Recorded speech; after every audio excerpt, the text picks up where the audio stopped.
Pouco tempo atrás, um amigo meu me procurou num sábado de manhã na igreja e disse assim: eu preciso que você vá visitar o meu filho.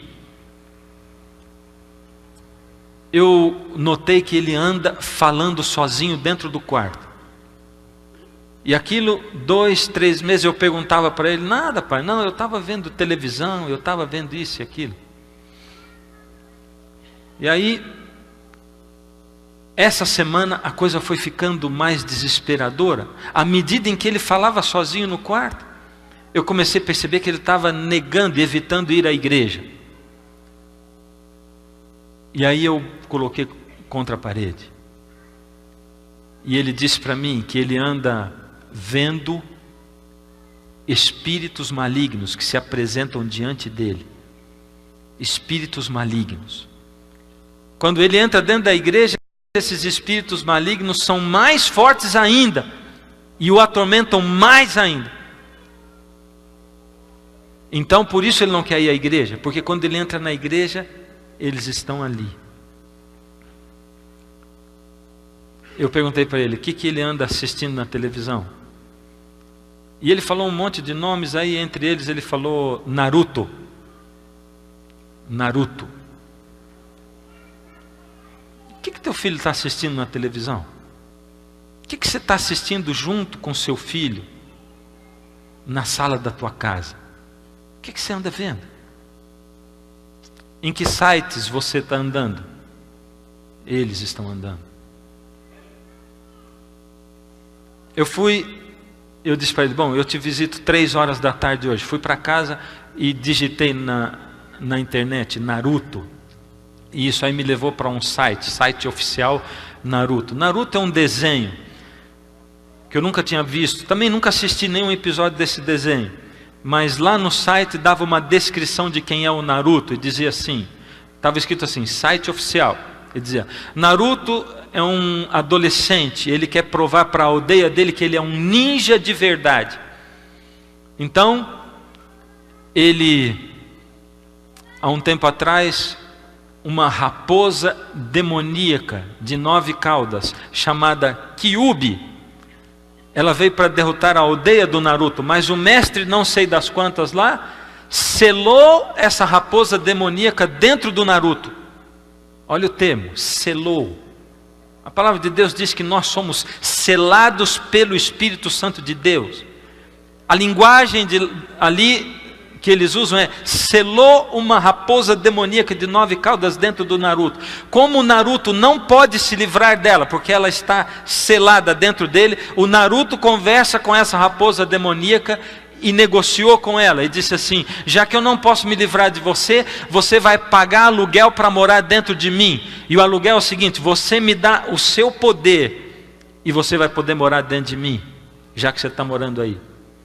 Então quando o Naruto começa a lutar, e a força dele não é suficiente, essa raposa demoníaca, ela tira uma cauda, que funciona como um terceiro braço, que funciona e que luta independente da vontade do Naruto, é o que diz o site.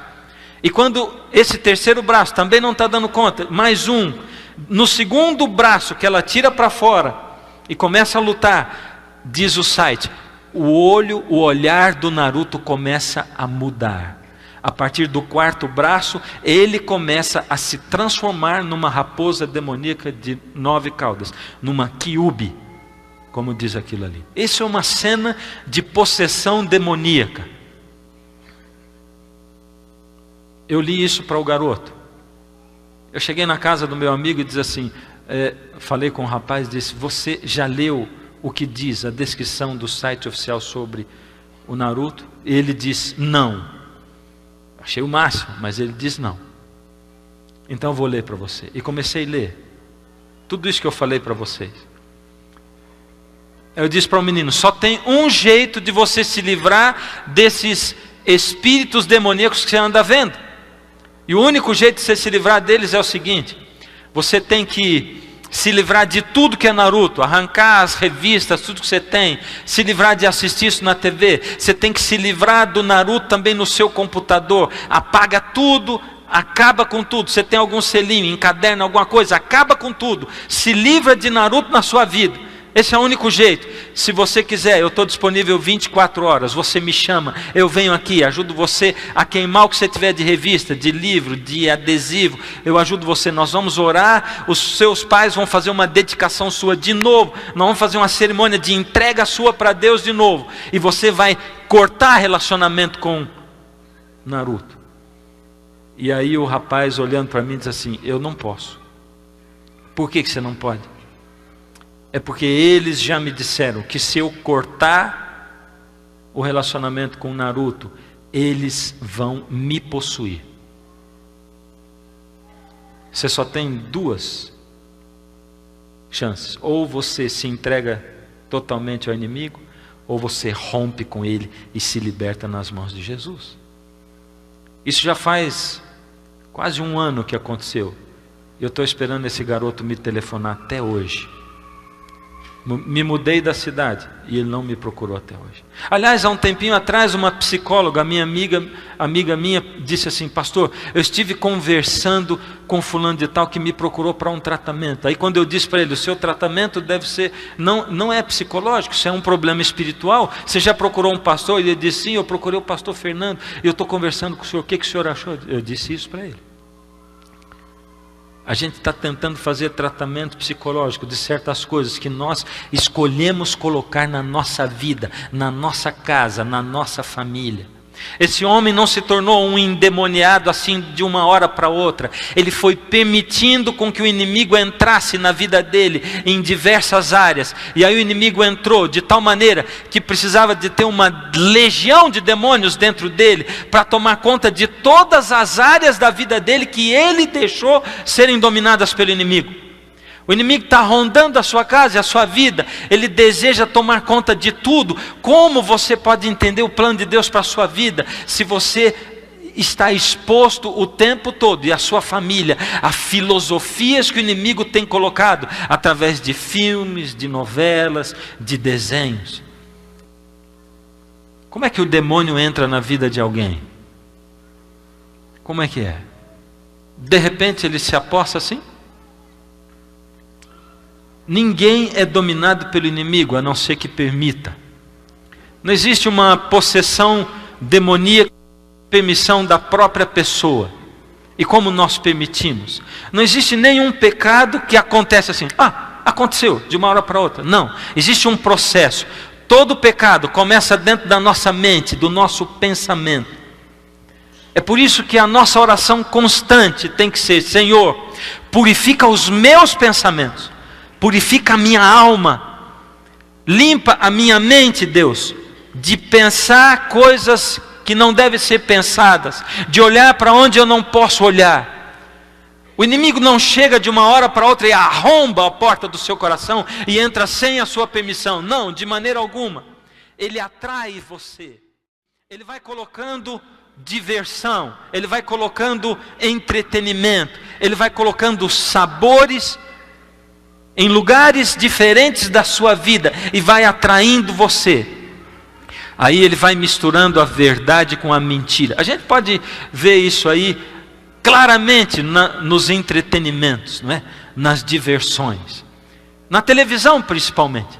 Você começa assistindo um programinha bem ingênuo, e depois você começa a assistir outra coisa, e você vê, se você parar num momento da sua vida e dizer, puxa, antigamente eu assistia só tal coisa, por que agora eu estou vendo isso, isso e isso também? É porque você foi abrindo mão, você foi sendo transformado aos poucos, e você foi deixando entrar dentro do seu pensamento, da sua mente, do seu coração, o inimigo, e ele foi tomando conta de partes e de áreas da sua vida. Você foi cedendo, comendo isso e aquilo que você não comia. Você foi vivendo e foi procedendo, agindo de tal e de tal maneira. Você foi se divertindo, foi se permitindo. E aos poucos o inimigo vai tomando conta de pontos da nossa vida. E eu parei agora. Porque, queridos, eu tenho visto que na maioria das vezes, um cristão se torna cristão, vem para dentro de uma igreja, E os grupos que mais pressionam as pessoas para não estreitar o relacionamento com Jesus e não honrar Jesus como eles precisam, são os grupos que estão dentro da igreja. Existe alguém pressionando você dentro da igreja, um grupo de amigos pressionando você, para você não adotar a alimentação que você precisa adotar, para você não adotar o vestuário de acordo com você precisa adotar, para você não fazer no sábado à tarde as coisas que você precisa fazer. Não se engane, o inimigo vai andar sempre ao seu redor, buscando você. Ele vai sempre procurar um ponto na sua vida, quer seja por pressão de sociedade, de amigos, sejam amigos fora da igreja ou dentro da igreja. Ele vai sempre pressionar você com filosofias humanas, com pessoas que vão tentar entrar na sua mente, os sábios humanos,